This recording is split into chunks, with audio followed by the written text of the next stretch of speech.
May 7th, 1945.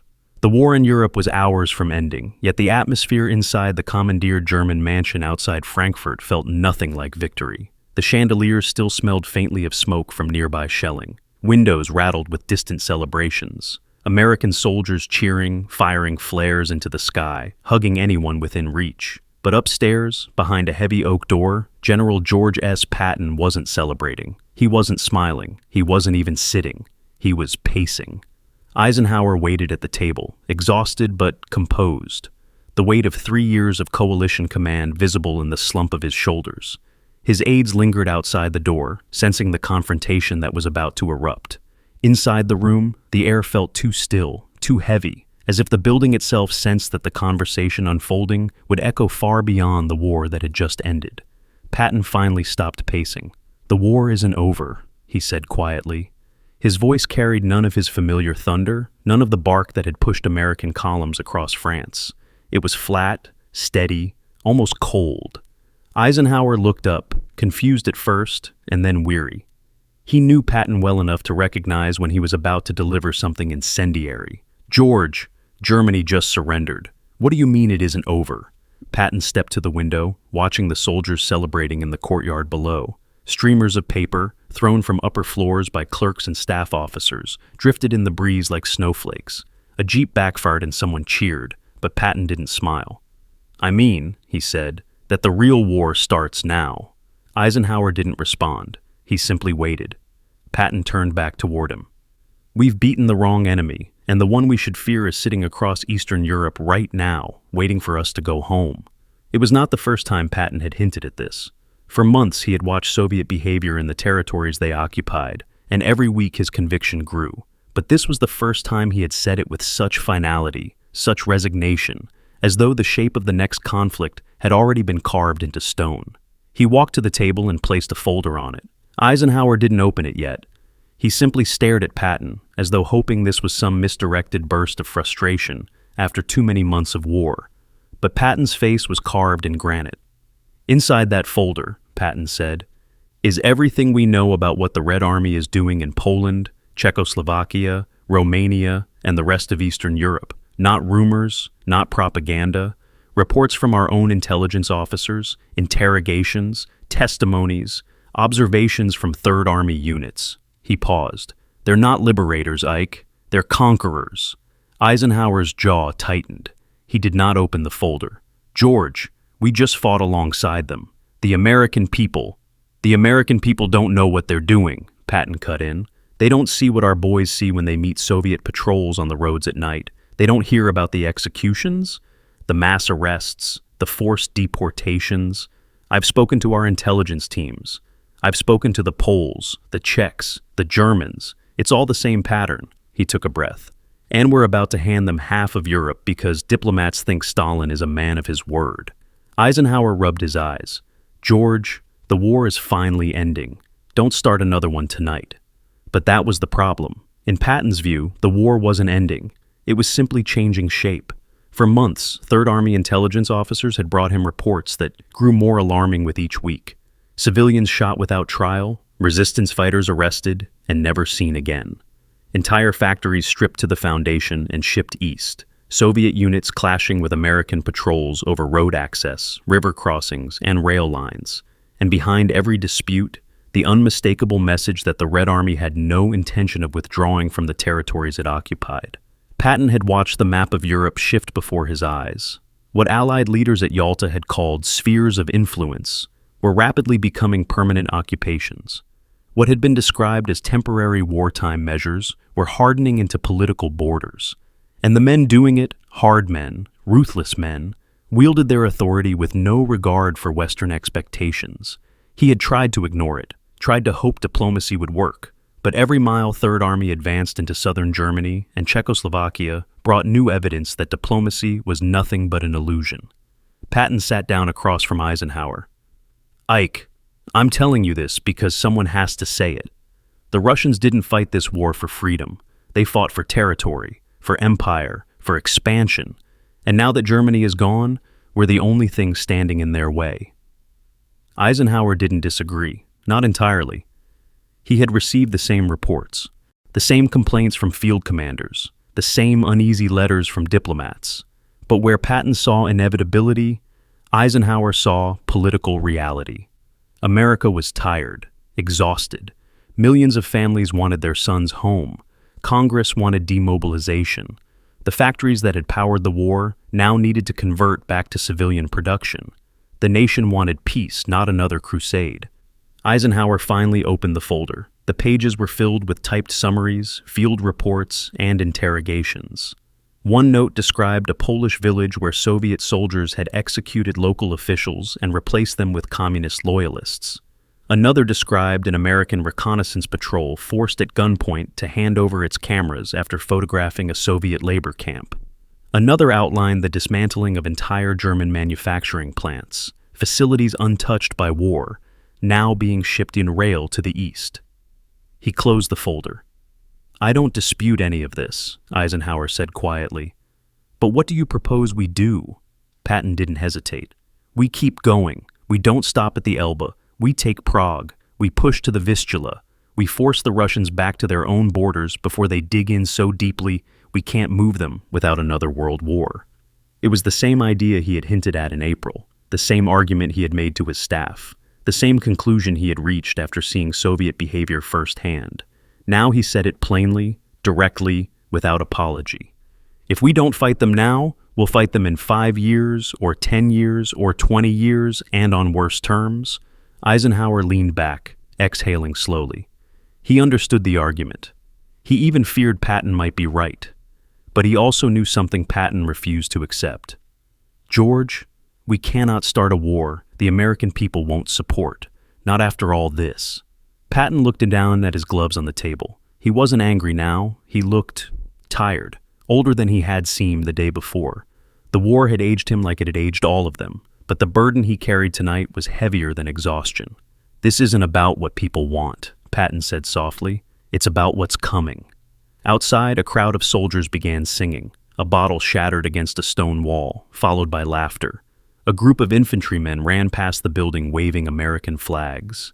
Victory was everywhere in the streets. But in the room, victory felt distant, muted, fragile. Patton stood, walked back to the window, and watched the celebration again. "They think this is the end," he murmured, "but it isn't. It's the beginning of a new war, one we aren't ready for, one our politicians won't admit exists yet." Eisenhower joined him at the window. "George, you can't say things like that. Not now, not in public, not in private briefings. Washington won't tolerate it." Patton didn't turn away from the glass. Washington never sees the danger until it's too late. The two generals stood in silence. Once they had been united by the war, by the shared goal of defeating Germany. Now a new shadow had fallen between them, cold and unmoving. At last, Eisenhower spoke. "I have to think about alliance politics, the United Nations, the public, Congress. And I have to think about what happens to Europe when the Russians stay," Patton replied. Their eyes met. The room felt smaller.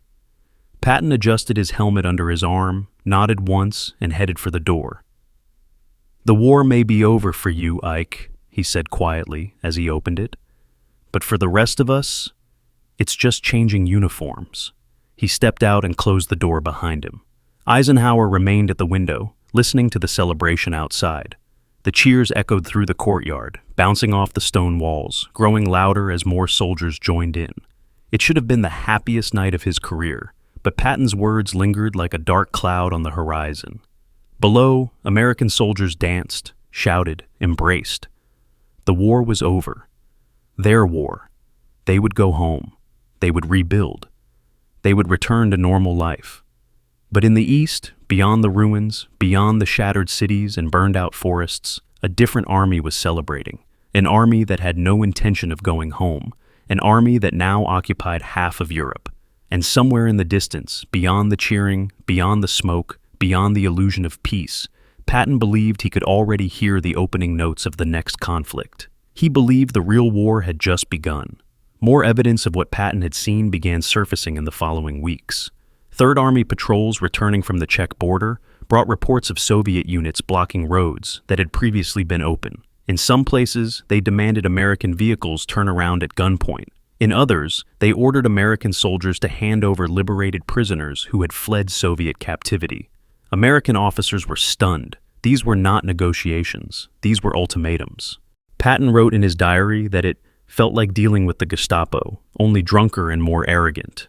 His officers laughed at the phrasing, but privately they agreed. The Red Army behaved like an occupying force with no intention of giving up what it had taken.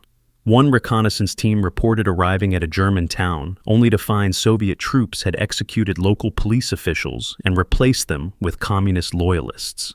A Czech resistance fighter told Patton's men that anyone who opposed the new Soviet-backed authorities was arrested or deported. In some villages, entire families had vanished. The atrocities committed by the Nazis had been monstrous. But what Patton saw now was different. Not ideology-driven genocide, but cold, deliberate political replacement. An entire half of Europe was being restructured brick by brick, rifle by rifle, decree by decree. Every evening, Patton studied the reports. Every evening, he grew more convinced. And every evening, his frustration deepened, because no one in authority wanted to hear it. Patton's frustration grew, not from pride, but from clarity. He saw a pattern repeating itself, one Europe had witnessed before. Strong men seizing territory under the guise of liberation, political opposition disappearing in the night, local institutions replaced by foreign-controlled administrations. It had happened in Austria in 1938, in Czechoslovakia in 1939, in Poland under Nazi rule. Now it was happening again, only with different uniforms. By late May, more field reports had arrived from the border regions. American liaison officers returning from meetings with Soviet commanders spoke with an unease they tried to mask but could not fully hide. One officer described a negotiation over shared road access in central Czechoslovakia.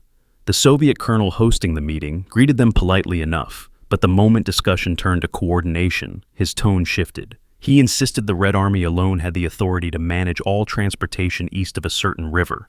When the American lieutenant protested, pointing out the agreements already made, the colonel simply replied, "Agreements change, command does not." When the Americans attempted to leave, Soviet guards inspected their vehicles, searched their boots, and demanded they hand over a map case. The Americans refused. The Soviets eventually relented, but the message was clear. Patton circled the report in red pencil. Another team reported that Soviet troops had taken possession of a German medical facility Third Army engineers had been preparing to convert into a civilian hospital. When American officers attempted to discuss shared oversight, Soviet soldiers surrounded them, rifles slung casually across their chests, but hands resting on the grips. The Americans backed away. Patton underlined that report as well. He had spent his career studying armies, doctrines, leadership styles. He had fought the Germans across deserts, mountains, and forests. He knew how authoritarian regimes behaved. He recognized instantly and instinctively when force was being used not for security, but for political domination. He told one of his aides, "They're not behaving like allies. They're behaving like conquerors who haven't yet decided how far they want to go." Privately, his officers agreed. Publicly, they could say nothing. The official policy in Washington demanded cooperation with the Soviets. Diplomacy was the priority. Stability was the priority. Anything that hinted at tension was unwelcome. Patton felt as though reality and policy were rapidly diverging. Every morning, he received updates. Every morning, he felt the window narrowing. Every morning, he reread his assessments, wondering how to communicate the urgency without sounding like the warmonger some in Washington had already accused him of being. But to him, the danger wasn't theoretical. It was already beginning. One night in late May, Patton met with several of his senior officers in a dimly lit room of a former German headquarters. Maps were spread across the table. The candles flickered whenever someone stepped past them. Outside, rain tapped against the windows. Patton stood at the head of the table. "Gentlemen," he began, "the war we fought for the last 3 years is ending, but the war we've avoided for the last 3 months is starting." No one laughed. No one shifted in their chair. They had been receiving the same reports, the same testimonies, the same uneasy signals. Patton pointed to the map. "Look here. Every week the Russians move their line of authority farther west. Not officially, not on paper, but in practice. They arrest Polish fighters because they fought the Germans without Soviet permission. They take German factories because they want to rebuild Moscow instead of Munich. They move political officers into towns before food trucks arrive. That is not liberation. That is consolidation. A colonel who had spent months coordinating refugee movements into Bavaria spoke next. Sir, we've had families coming to us claiming their relatives were taken east. Whole villages say the same thing. Patton nodded. Of course. Stalin didn't bleed his armies dry to hand Eastern Europe back to the people who lived there. Another officer asked quietly, "Do you think they'll stop?" Patton tapped the map again. "They'll stop when someone stops them." The room fell silent. The men around him understood the implication. Starting another war was unthinkable, impossible, politically suicidal. But ignoring the signs could be worse. Patton didn't blame them for their reluctance. They were soldiers, not diplomats. They took orders, they didn't make them. And Washington had made its decision: cooperation, patience, trust. But trust, Patton believed, was being mistaken for wishful thinking. In early June, another disturbing report arrived from an American liaison officer near the Bohemian Forest. His patrol had encountered a Soviet convoy transporting political prisoners westward, but when they asked for identification of the detainees, Soviet officers refused to answer. A brief standoff ensued. Only after tense negotiation were the Americans allowed to leave. Patton wrote in the margin, "The preview of a future war." He did not mean a war fought with tanks and artillery, not yet. He meant a war fought through intimidation, arrests, border control, political manipulation, a creeping domination that would harden into an iron barrier. He sensed the beginnings of something that would reshape Europe for generations. But what troubled him most wasn't the Soviet behavior. It was the Western refusal to acknowledge it. When Patton sent updated assessments to headquarters, the responses grew increasingly formal, bureaucratic, polite, the kind of language officials used when they wanted the sender to stop sending memos. One message thanked him for his thorough documentation, but reminded him that ongoing cooperation among allied nations remains the foundation of post-war stability. Another suggested that political interpretations of military observations should be deferred to diplomatic channels. Patton could almost hear the subtext. Stop talking about this. Stop warning us. Stop being right. But for Patton, facts did not become safer when ignored. He continued gathering evidence. He continued questioning officers returning from forward positions. He continued writing in his diary long after midnight. He feared that when the truth finally became undeniable, the cost of confronting it would be far higher. One evening, as he walked through a dim corridor of the former German headquarters, he paused near an open window. The air smelled of damp earth and wood smoke drifting from a nearby village.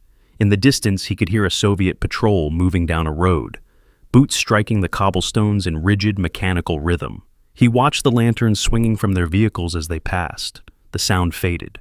Patton remained at the window, staring into the darkness, feeling the weight of what was coming. He did not know when the next war would begin, or how, or who would be the first to admit it had started. He only knew one thing.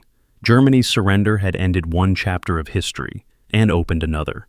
Patton's sense of urgency only intensified as the weeks passed. The Third Army had transitioned from combat operations to occupation duties, yet the atmosphere never felt like peace. Too many armed men still roamed the roads.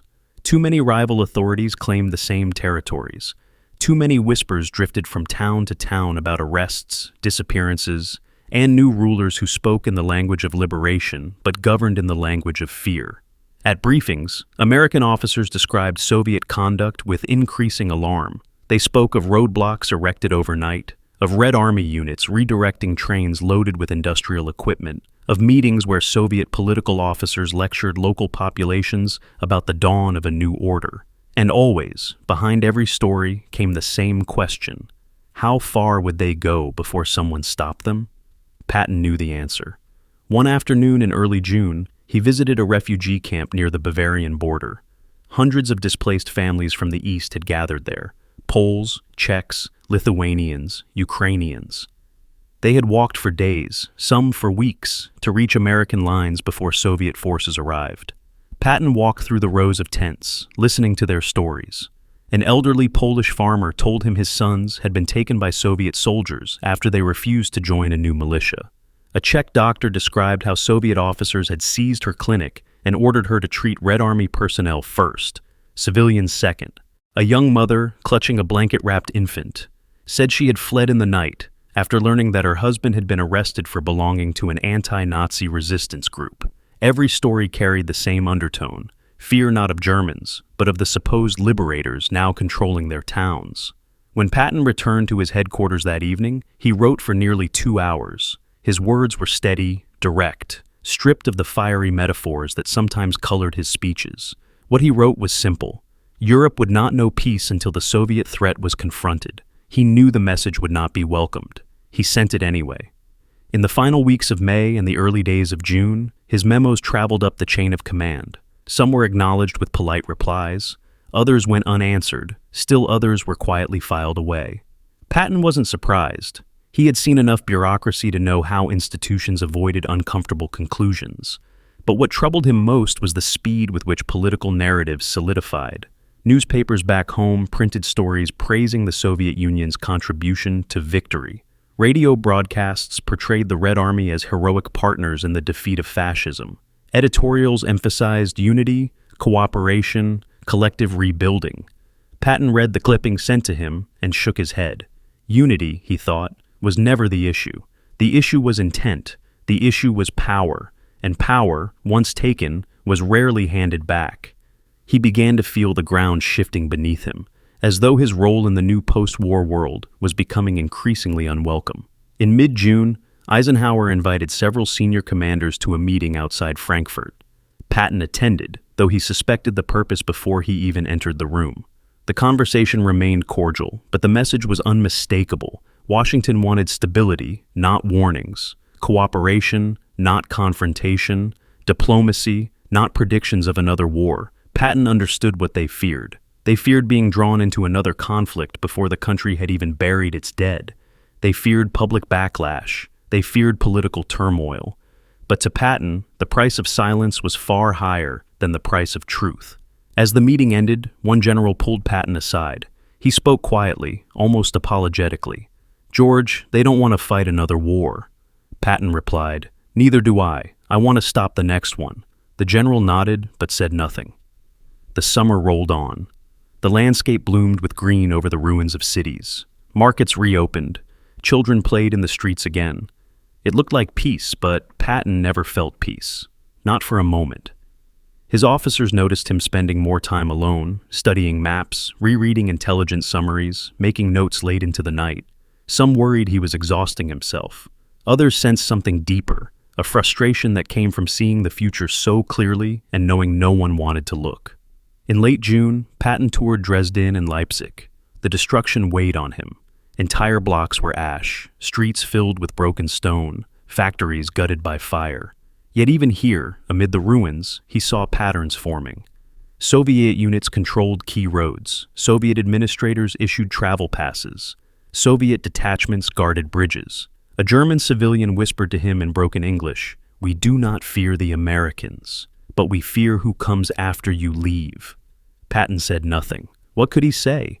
He had warned everyone who might listen. He had written, argued, and insisted. Yet the tide of policy flowed in one direction, and he could not swim against it forever. By early July, the decisions had been made. American forces would withdraw from certain areas to honor agreements made months earlier. The Red Army would take formal control of regions it already occupied. Diplomats framed it as cooperation. Patton knew better. During his final inspection tour before relocating headquarters, he stopped at a ridge overlooking a wide valley where American and Soviet patrols operated only miles apart. The sun was setting, casting long shadows across the fields. A faint breeze carried the scent of pine and smoke. Somewhere below, a Soviet truck backfired, echoing off the hills. Patton watched the horizon for a long time. He turned to his aide and said, "The war is not over. It has only moved east, and someday the world will realize it." Those who heard him remembered the words for the rest of their lives. In the months that followed, Patton's warnings were drowned out by celebration, diplomacy, and the relief of victory. Newspapers published photos of smiling soldiers returning home. Politicians spoke of rebuilding, of unity among nations, of a peace that would last for generations. But in the East, another reality was taking shape. One Patton had already recognized. By the end of the year, Soviet-backed governments controlled Poland, Romania, Hungary, and Bulgaria. Opposition parties were suppressed. Newspapers were shut down. Dissidents disappeared. Borders hardened. And a phrase Churchill had used once in private correspondence entered the vocabulary of the free world. An iron curtain. Patton had sensed it before it had a name. He died before seeing the full weight of it descend across Europe, before the Berlin blockade, before the creation of East Germany, before the uprisings crushed in Budapest and Prague, before the Cold War became a global struggle lasting nearly half a century. Yet everything he predicted in those tense days of May and June 1945 unfolded exactly as he feared. He had said the real war would begin after Germany surrendered. Not a war of tanks and trenches, at least not at first, but a war of ideology, influence, pressure, and intimidation. A war fought in shadows, borders, and governments. A war for the soul of Europe. And he was right. History would later judge the Soviet advance not as a temporary measure, but as the start of a new conflict that redefined global politics. The struggle Patton foresaw shaped generations. It divided continents. It determined foreign policy from Washington to London to Moscow. It created alliances, toppled governments, and brought the world to the brink of nuclear confrontation. Patton had not wanted another war. He had wanted to prevent one, but he understood something that others did not. Peace could not survive when built on illusions. It required clarity, strength, and an honest recognition of danger. He had offered that clarity in the final days of the Second World War. Few listened.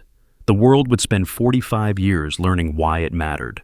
When Germany surrendered, millions believed the conflict had ended. Patton knew better. He saw the shadow rising in the east, recognized its shape, understood its ambitions. He warned that the victory the world celebrated was incomplete. He believed the real war would start after Germany surrendered. And history proved he had seen the truth long before the rest of the world caught up.